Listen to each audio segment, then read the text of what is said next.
Bernard Chrzanowski urodził się 160 lat temu, w 1861 roku. Pochodzi z Wielkopolski, czyli nie jest Kaszubą, ani nawet Pomorzaninem.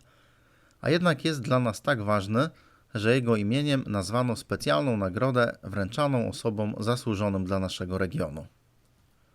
Chodził do szkoły m.in. w Poznaniu, a studiował w Berlinie, stolicy niemieckiego państwa, do jakiego wówczas należała i Wielkopolska, i Pomorze. Chrzanowski widział w tym potężnym kraju największego wroga Polski, którą bardzo chciał przywrócić do życia. Żeby zrealizować ten cel, aktywnie działał w różnych organizacjach, m.in. w Związku Sokołów Polskich i Tajnej Lidze Narodowej w Poznaniu. W latach 1901-1910 był nawet posłem Parlamentu Rzeszy, gdzie bronił polskich interesów. Kiedy zakończyła się I wojna światowa i Polska odzyskała niepodległość, Bernard Chrzanowski pracował w różnych urzędach budujących na nowo młode państwo. Zmarł w czasie II wojny światowej i został pochowany w Skolimowie, choć marzył o tym, aby jego ciało spoczęło na cmentarzu oksywskim. To jego marzenie spełniło się wiele lat po śmierci, bo w 1986 roku jego zwłoki ekshumowano i złożono na Oksywiu. Dzień dobry Państwu. Dzisiaj parę słów o Bernardzie Chrzanowskim. Nie ukrywam, że to nagranie wykonujemy głównie z myślą o szkole podstawowej z Wojnowic. Z Wojnowic, właśnie tych Wojnowic, z których pochodził Bernard Chrzanowski. Z tą szkołą mamy kontakt. 1,5 roku temu gościliśmy ich tutaj w Gdyni. No i właśnie w Gdyni.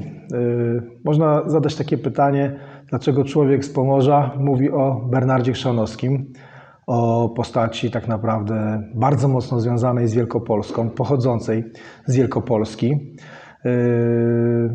Dlaczego właśnie Pomorze, dlaczego Gdynia? No właśnie dlatego, że Bernard Chrzanowski spoczywa w Gdyni. To jest jakby główny tutaj powód, ale no jest cała historia, jak tutaj jego prochy trafiły. I o tym dzisiaj chciałem opowiedzieć. Ta działalność propolska, działalność narodowo-społeczna jest powszechnie znana, szczególnie właśnie w Wielkopolsce, jeżeli chodzi o Bernarda Chrzanowskiego, ale ja bym się chciał tutaj odnieść do tej ciekawej postaci właśnie od strony kaszubskiej, pomorskiej. Tak jak wspomniałem, Bernard Chrzanowski spoczywa w Gdyni, konkretnie na Oksywiu, bardzo ciekawej dzielnicy, można powiedzieć, że najstarszej dzielnicy w Gdyni. Często funkcjonuje takie określenie, że na początku było Oksywie w przypadku Gdyni, no i to jest faktycznie prawda, bo badania archeologiczne to potwierdzają. Dawniej prastary gród, też rodzaj kultury oksywskiej, ten termin wylansowany przez profesora Koszczewskiego w międzywojniu. Jest miejsce bardzo ciekawe i bardzo urokliwe. Bernard Chrzanowski, człowiek urodzony w drugiej połowie XIX wieku, w 1861 roku, przybył tutaj na Pomorze i tymi stronami zachwycił się. Trzeba wspomnieć, że te strony w tamtych latach, czyli mówimy tutaj o przełomie XIX-XX wieku, no były zupełnie inne niż dzisiaj. Jakbyśmy się cofnęli o te przeszło 100 lat, to jest zupełnie inna kraina. Nie ma jeszcze miasta Gdyni, są wsie, dzisiejsze dzielnice, a kiedyś odrębne wsie. No i właśnie tymi nadmorskimi miejscowościami wędruje Bernard Chrzanowski, który miał duże kontakty z działaczami kaszubskimi, z działaczami pomorskimi. Tutaj trzeba by wspomnieć choćby bardzo znanego na Pomorzu Aleksandra Majkowskiego. O co tutaj chodziło? No, to była ta walka o przywrócenie polskości na tych terenach ze strony wielkopolskiej, pomorskiej, czyli mamy tutaj dzielnicę pruską, zabór pruski. Ci właśnie działacze walczyli, żeby na tę ziemię wróciła Rzeczpospolita i stąd te kontakty. Dzięki tym kontaktom właśnie Chrzanowski zauroczył się Pomorzem, był zafascynowany tymi ludźmi, tą kulturą, etnografią. I właśnie z pokłosiem takich wycieczek Chrzanowskiego na Pomorze, w nadmorskie strony. Jest bardzo ciekawy przewodnik, wydany w 1910 roku na Kaszubskim Brzegu. To jest właśnie pokłosie tych wycieczek. No i historia na tym się nie kończy, bo Chrzanowski wydaje kolejne przewodniki w 1913, w 1917, także związane z polskim morzem, z nadmorskimi stronami. Wtedy jeszcze Polski nie ma, bo tak naprawdę Polska wraca na Pomorze w 20 roku. W innych częściach Polski jest to 2 lata wcześniej, 1918 rok. Natomiast dlaczego ten cmentarz oksywski? Tutaj powracam też do miejsca pochówku. Tu trzeba przytoczyć troszeczkę historię życia późniejszą, już mówię tutaj o okresie międzywojennym Chrzanowskiego. Wcześniej, tak jak mówiłem, działacz propolski, poseł w parlamencie Rzeszy, właśnie z tych środowisk polskich. Natomiast, no i też trzeba wspomnieć o czytelniach polskich. Tutaj właśnie, jeżeli mówimy o Pomorzu, no to Chrzanowski sprawował pewną opiekę nad tymi czytelniami ludowymi, polskimi. Natomiast już po przyłączeniu Pomorza, przyłączeniu Wielkopolski do Rzeczypospolitej, opieka nad działalność w oświacie, a także już w końcówce życia fotel senatorski. No i w czasie II wojny światowej niestety wysiedlony z Wielkopolski i umiera w czasie okupacji niemieckiej. Początkowo jest pochowany na cmentarzu w Skolimowie, ale po wielu latach, praktycznie po kilkudziesięciu latach, bo w 1986 roku za sprawą działaczy i ludzi związanych ze Zrzeszeniem Kaszubsko-Pomorskim, z dużą organizacją pozarządową na Pomorzu. Tutaj by trzeba wspomnieć 2 postacie, które bardzo mocno przyczyniły się do powrotu prochów Chrzanowskiego na Pomorze, czyli wypełnieniu tej jego ostatniej woli. Myślę tutaj o nieżyjącym już znanym dziennikarzu Pawle Dzianiszu. No i myślę tutaj też o profesorze Józefie Bożyszkowskim.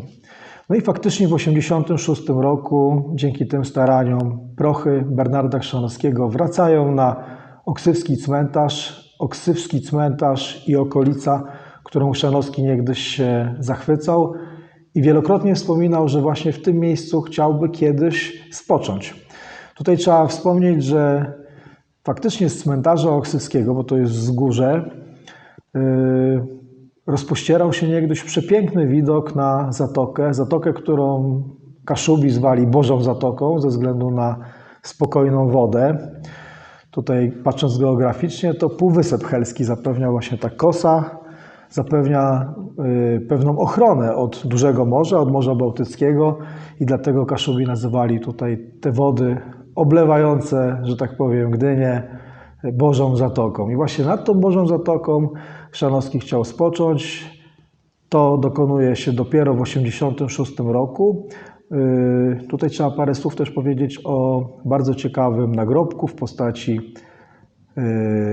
pięknego głazu, no i też z bardzo charakterystycznym atrybutem, symbolem lilii, czyli odwróconej kotwicy, symbolu bardzo mocno związanego z książętami pomorskimi, konkretnie ze Świętopełkiem Wielkim, czyli tutaj cofamy się do XIII wieku.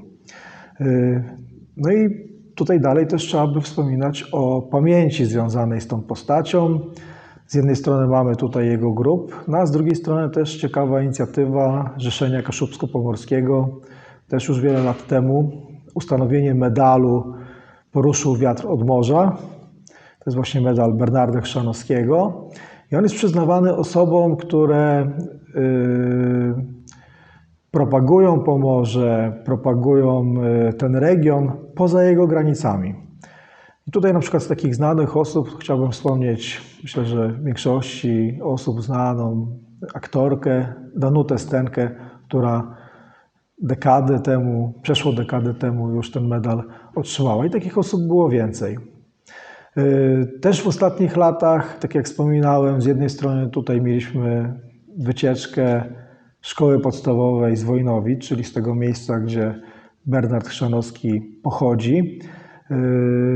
A z drugiej strony też w ostatnich latach udało się nam parę inicjatyw wykonać związanych z podtrzymywaniem pamięci o Chrzanowskim. Myślę tutaj o renowacji nagrobka.